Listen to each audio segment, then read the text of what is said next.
Olá, meus amigos, eu, Luiz Celício, estou mais uma vez aqui no canal Telamix, conforme prometido, para voltarmos a falar a respeito de Homem-Aranha sem volta para casa. Mas antes de eu disparar aquela metralhadora giratória de spoilers, eu vou pedindo para que você se inscreva aqui no canal, se você ainda não estiver inscrito. Afinal de contas, nós estamos chegando quase a 70k, rumo ao 100. E isso graças a vocês que sempre me incentivam, são os meus parceiros e estão sempre acompanhando o Telamix. Fiquem ligados, afinal de contas, muito em breve vem outras novidades por aí. No entanto, para nós começarmos a falar a respeito de Homem-Aranha sem volta para casa, eu tenho que dizer logo de cara a todos que esse, sem dúvida nenhuma, se não é o melhor filme desse novo universo MCU, é um dos mais importantes, sem sombra nenhuma de dúvidas. Porque pela primeira vez é um filme que começa a ligar toda a trajetória dos seriados que estão sendo apresentados na Disney Plus com o universo cinematográfico. E isso fica muito bem claro em vários pontos, especialmente no tal do final extra lá com o Doutor Estranho, que nós vamos falar a seguir aqui nesse mesmo vídeo. Logo no início, a gente não tem muita novidade. É exatamente aquilo que já tinha sido apresentado no segundo filme, quando o mistério revela a identidade do Peter Parker. E o JJ Jameson passa a persegui-lo, incentivando todos a incriminá-lo brutalmente. Eu tenho que dizer para vocês, no tocante desse personagem do JJ Jameson, sensacional. Eu cresci lendo aqueles gibizinhos do Homem-Aranha dos anos 80, que, é claro, já vinha desde lá da década de 60, com esse personagem icônico. E eu sempre gostei do JJ Jameson. Ele é aquele cara hilário, ele é aquele cara ranziza, ele é aquele contraponto do personagem muito bem colocado. E se já não bastasse, como a gente, claro, já sabia, o J.K. Simmons, que foi o JJ Jameson lá da trilogia do Sam Raimi, aqui apresentado como uma espécie de youtuber. O cara ali da internet, que está online, ali no seu telejornal virtual, transmitido para toda Nova York. E a partir do momento que o Peter Parker começa a ser perseguido, todos já começam a revelar a grande, ou pelo menos a primeira cereja do bolo que iria aparecer. Todo mundo começa ali, não, eu quero um advogado, eu preciso do advogado. Até que quem aparece? O próprio Matt Murdock. Ali o cinema já começou a vir abaixo. Está confirmado, Charlie Cox está ali dentro desse novo universo MCU. Provavelmente vem uma série ou a continuação daquelas séries do Demolidor, ou quem sabe até o filme, a participação do personagem em futuras produções da Marvel no cinema. Ali é simplesmente genial. Embora ele tenha tido muito pouco tempo de tela, na minha opinião, foi cerca de 30, 40 segundos, mas já serviu ali para mostrar para a galera o que viria por ali. Ou seja, foi apenas um pequeno aperitivo. Em seguida, o Peter vai lá procurar a ajuda do Doutor Estranho. E nada demais também que a gente já não tenha visto lá nos trailers anteriores. Ali ficou muito bem claro, a gente já tinha sacado que era o Doutor Estranho que ia abrir a porta, de uma forma ou de outra, para o surgimento dos vilões que viriam desde lá dos filmes da trilogia do Sam Raimi. Mas a gente não sabia exatamente como iria ser. Mas, a partir de agora, eu começo a chamar sua atenção para o seguinte ponto. Ali, a gente estava naquela hype de querer ver Tom Holland, junto com o Tobey Maguire, com o Andrew Garfield, com os vilões. Mas nós não percebemos que o multiverso da loucura estava ali, juntinho, paralelo, passando ali junto com a história. Mas todo mundo vidrado em querer ver o Tom Maguire, o Andrew Garfield, que horas que eles vão aparecer, qual momento, aliás, que eles vão aparecer, como é que vai ser? E a gente não percebeu isso. E é ali que o Doutor Estranho dá exatamente aquela opção para o Peter. Olha, eu posso fazer, só que todo mundo vai esquecer que você existe. E ali, né, fica aquela coisa meio no ar, acaba sendo feito meio que um feitiço, como ele fala, meia boca, a coisa não acontece exatamente como eles estavam esperando. O Peter segue a partir de então, vai lá, fica sabendo que ele não foi aprovado na faculdade de Boston, junto com os seus amigos e a sua namorada. Aliás, um dos seus amigos, seu melhor amigo, Ned. E ele vai tentar buscar, né, a pessoa que faz a entrevista lá, aquela mulher. E quando aparece o Dr. Octavius, né? Octopus, dirigido pelo Alfred Molina. Gente, ali o cinema já começa a vir abaixo mais uma vez, de uma maneira, uma proporção ainda maior.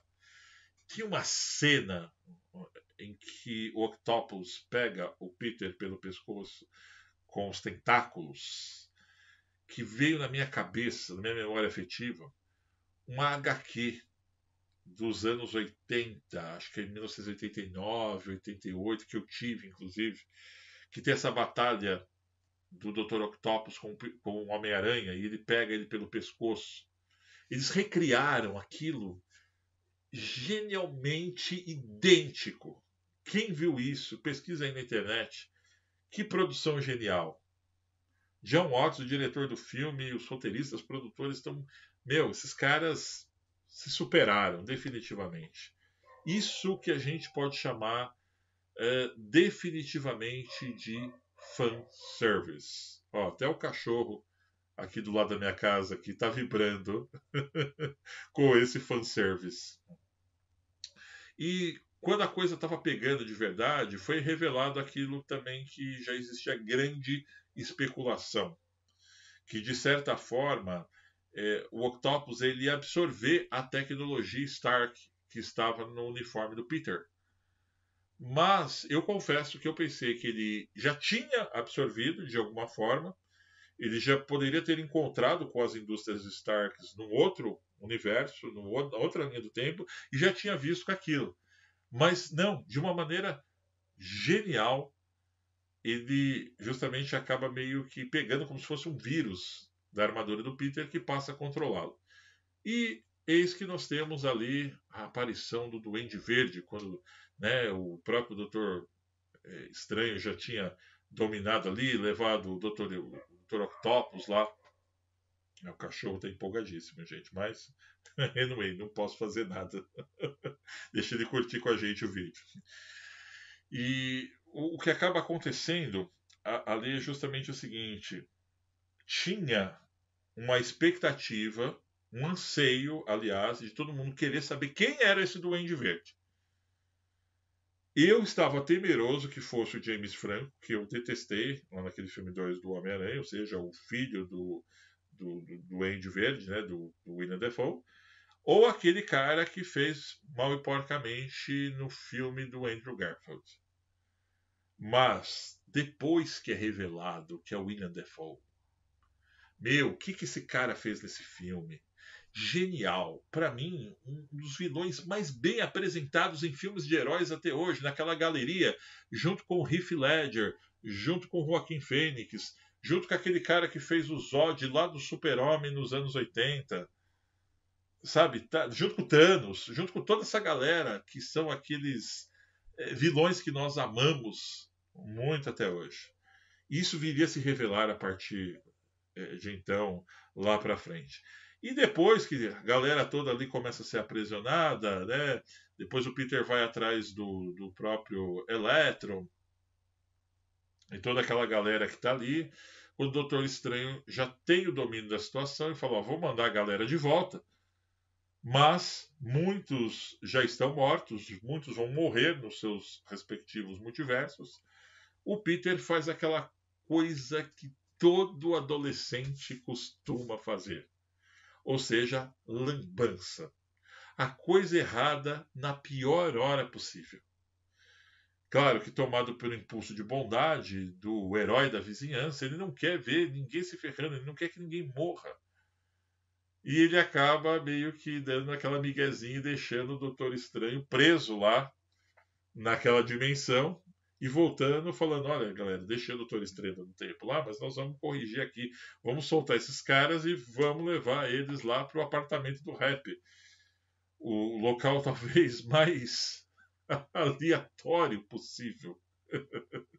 E é exatamente o que acontece a partir de então. E ali até confesso para vocês que eu fiquei com medo de dar uma brochada no filme. Pô, meu, mas será que de repente, pensei comigo, vem vir outra ameaça e esses vilões passarão a lutar ao lado do Peter Parker de Tom Holland? Já deu até aquele medo de que os outros aranhas não iriam aparecer e que a história ia virar uma espécie de, né, de anti-herói ali que todo mundo ia se transformar. Tal qual foi como o próprio Dr. Octavius lá no final do filme. Mas não. Aí, de fato, acontece a mutação do lado mal do Duende Verde, que volta a encarnar ali na identidade do próprio William Dafoe, né, do personagem dele. E tudo começa já, né, tomar aquela cara de que desandou o bolo do Peter Parker. A imensa lambança que ele fez. E é a partir do momento que eles começam a destruir tudo, começa a vir coisa para cá, coisa para lá, que tem aquele momento fatídico que eu confesso para vocês que eu não esperava que fosse acontecer, que é a morte da Tia May. Isso pegou muita gente de surpresa, apesar que havia já algumas especulações quanto.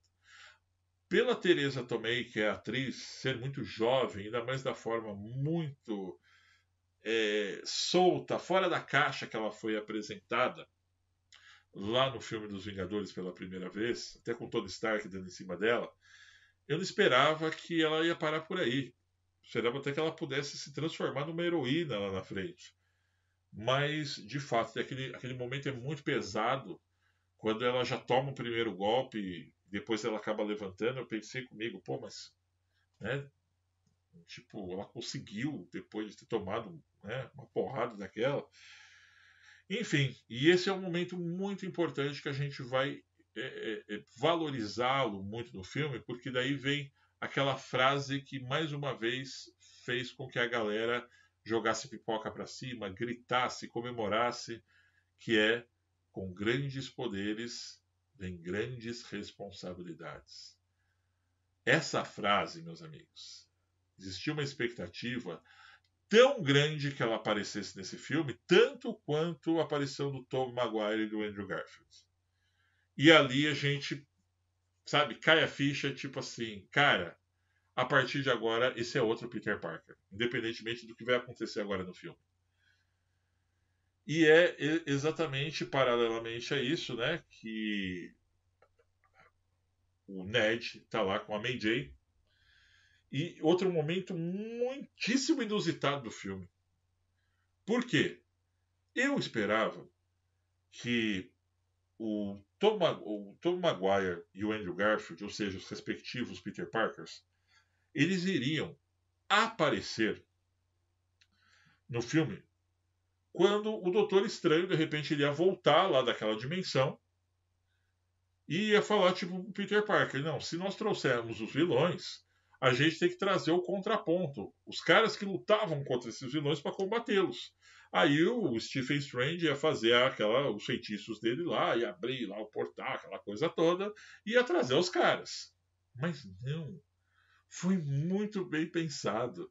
E aposto que ninguém esperava que ia ser o Ned que ia fazer aquela, né, cagada e, né, praticamente brincando lá, Peter Parker, ia abrir.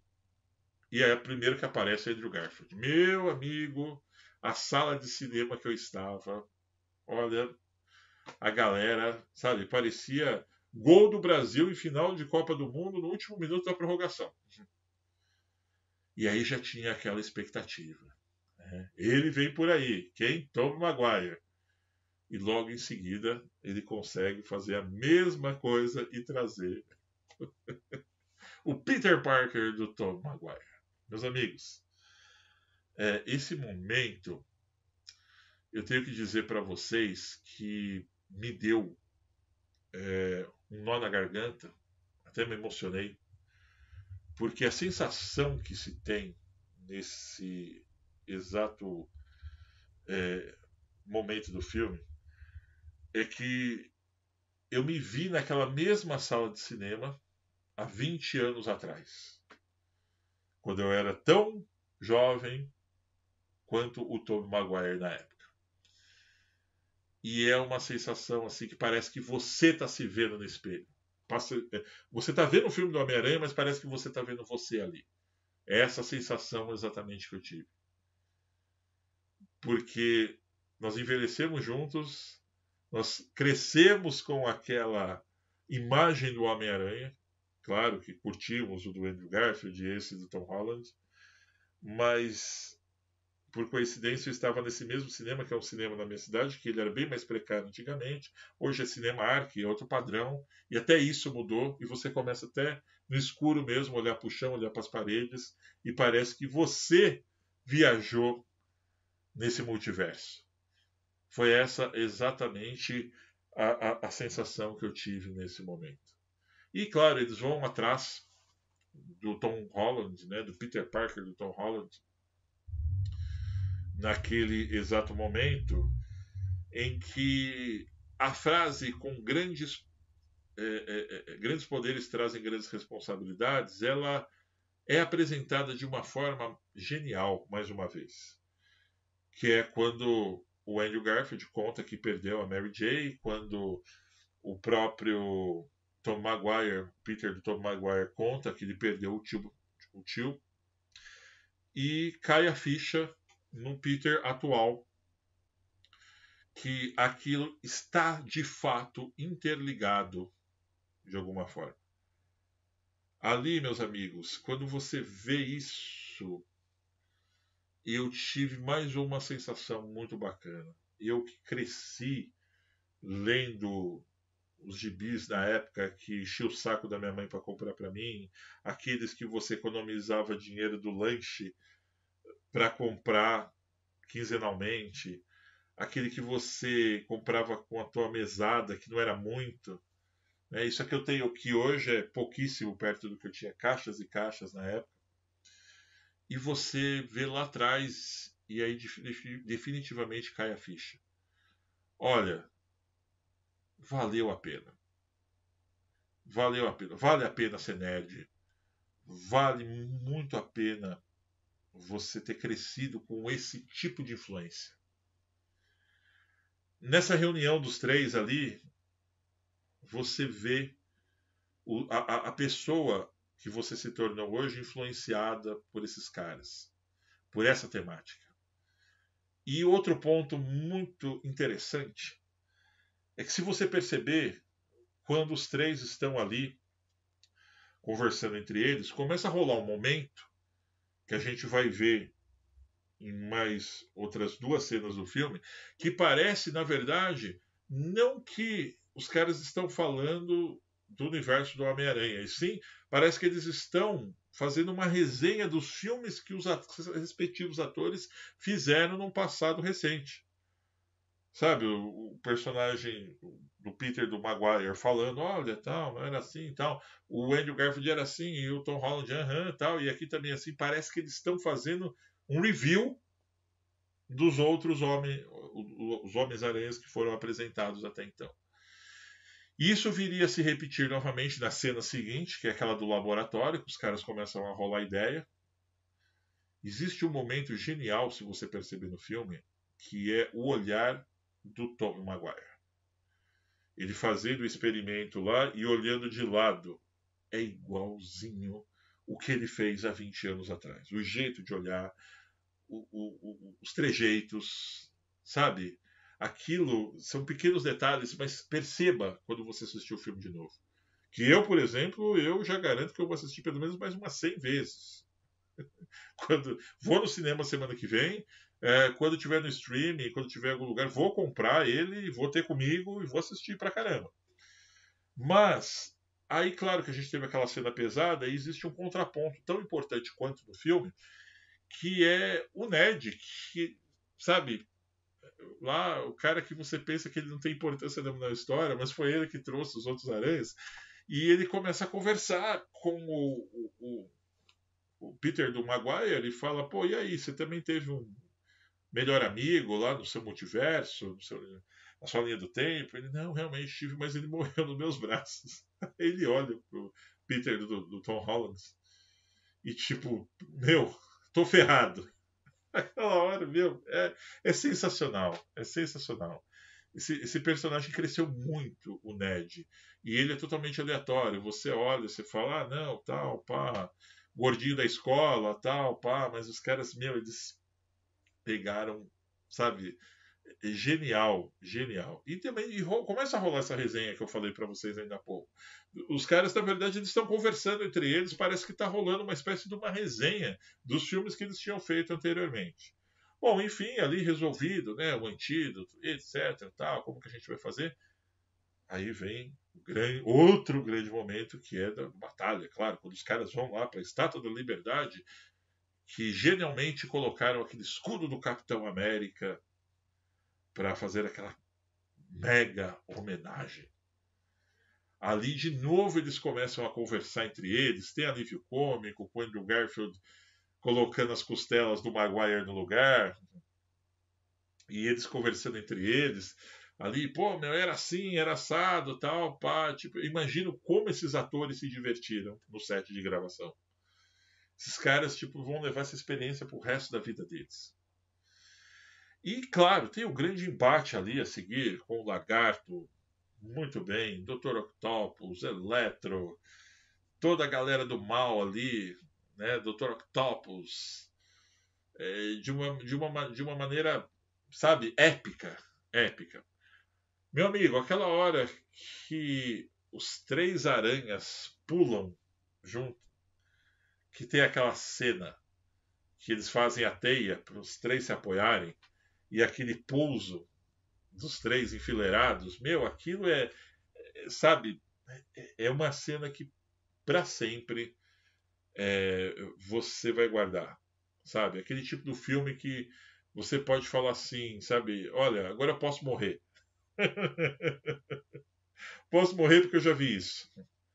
Sabe? Sensacional. Sensacional.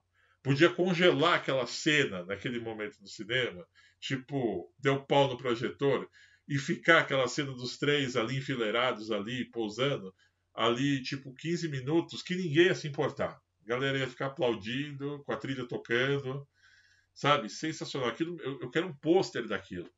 Quero um pôster. Quando sair, provavelmente vai sair. Eu vou mandar fazer um pôster daquilo e colocar no meu escritório. Sensacional. E é claro, depois tem o grande momento, né, que o Duende Verde aparece. Como eu disse para vocês lá no início do vídeo, na minha opinião, um dos melhores vilões. Se ele não tinha tomado essa cara lá no filme que ele participou, do Sam Raimi, aqui ele se consagrou, o William Dafoe, de uma maneira incrível. A risada dele, o olhar, ele faz você ter raiva dele, exatamente como os grandes vilões conseguem isso magistralmente quando apresentados em seus respectivos papéis. Genial, genial. E a partir do momento que ele começa a ter um embate com o Peter, e o Peter tá com sangue nos olhos para matar ele, tem aquele momento em que o Peter do Tobey Maguire olha e fala: olha, garoto, você vai me desculpar, mas esse não é o amigão da vizinhança. Esse não é o Peter Parker, esse não é o Homem-Aranha, eu vou intervir. E ele vai lá e não deixa que ele mate o Duende Verde quando ele toma aquela estocada nas costas. Meu, aquela hora, tinha um cara atrás de mim no cinema. O cara gritou, ele xingou a mãe do Duende Verde de uma forma. tão gigantesca que eu acho que o shopping inteiro escutou com toda a acústica do cinema, aquilo ecoou pelos corredores do Cinemark. E foi parar no shopping, chegou até o estacionamento. Foi aquela mãe muito bem xingada, porque todo mundo esperava, pô, mas a gente esperou até agora pro cara aparecer e o cara vai morrer desse jeito. Mas como num bom filme de heróis, que nem todo mundo morre de verdade, né? Tem depois que ele aparece, não, eu já fui esfaqueado outras vezes, não sei o quê. Afinal de contas, né, gente? É filme de super-herói, a gente tem que dar um desconto. E com tudo aquilo acontecendo, o Doutor Estranho lá segurando a parada e dizendo que ó, eles estão vindo. Aquela hora que ele fala eles estão vindo, tive uma expectativa. Meu, vem mais coisa por aí. Pena que não veio. Tem muito mais coisa por aí. Imaginei até os X-Men vindo ali. Imaginei o Hugh Jackman voltando ali. O Wolverine. Sabe? Quem sabe dando margem a outro filme. Mas aí vem exatamente aquela propostinha que ele tinha feito pro Peter. Né? Ou seja, olha, tem um jeito. Só que todo mundo, a galera vai esquecer que você existe. E ele de fato toma aquela decisão triste, né? De encarar aquilo, né? Afinal de contas, com certeza não foi falado mais uma vez, mas veio à cabeça dele. Que com grandes poderes vem grandes responsabilidades. E essa responsabilidade a qual ele tinha que tomar exatamente aquela atitude. E tudo acontece daquela maneira, exatamente. Depois, eu até pensava que o filme tinha acabado ali. No entanto, depois tem aquela barriga que eles colocam para o Peter ter certeza, de fato, ele vai lá no café que trabalha a May Jay, o Ned acaba entrando e ele se certifica que de fato ele não é mais o Peter Parker que todo mundo ali conhecia e que agora ele toma rumos de um outro personagem que absolutamente ninguém conhece. Quem sabe até esse Peter Parker que virá a partir de então seja uma espécie de um anti-herói. Eu acho que seria algo muito legal mesmo. E claro que não poderia faltar o Joe Favreau, né, que seja que faz o rap ali, né, no túmulo da Tia May. E aí ele cai a ficha de fato que, pô, se nem o rap lembra de mim, eu tô ferrado de vez, tô sozinho de fato. O filme, né, depois tem os seus finais extras, que é o primeiro do Venom, que tudo dá indícios que esse quarto filme, que apesar que tinha muita gente dizendo que o Tom Holland tinha encerrado nesse filme, mas eles deixaram um leque imenso aberto que vai ter o quarto filme do Homem-Aranha e que esse sim nós teremos aí o cruzamento dos dois, ou seja, Venom e Spider-Man. E eu tô mega hiper pilhado para ver isso. E claro, John Watts que dirige o quarto filme também, de sequência. Mas, fora o final extra do Venom, volta aquela questão que eu disse para vocês. Tem lá toda a revelação de parte da história que será apresentada no multiverso da loucura. Wanda Maximoff vai estar lá, a Feiticeira Escarlate, deverá ser responsável por grande parte da lambança que vai acontecer a partir de então. E aí você tem a impressão, como eu disse lá atrás, estava vendo o filme do Homem-Aranha, mas paralelamente o multiverso já estava acontecendo. E é mostrado que com quem que esse cara vai se meter agora, Doutor Estranho, Mago Supremo. Meu amigo, aquela hora volta a arrepiar, ó, e fala, meu, como é legal, como é bom ser nerd, como eu disse ainda há pouco para vocês. Como é legal a gente entender tudo isso, a gente saber da importância que tem pra gente. A gente vibrar com esses personagens. E esse vai ser outro mega, hiper, super filme. Bom, pessoal, é isso. Então, espero que vocês tenham gostado. Vou reforçando mais uma vez o convite, caso você ainda não esteja inscrito aqui no canal, dá uma forcinha aí para mim, se inscreva a partir de então para a gente continuar esse bate-papo semanal a respeito de filmes e outros bichos mais. Em breve tem muito mais novidade. Eu só tenho a dizer que foi um grande prazer poder conversar com todos. Um grande abraço e até breve.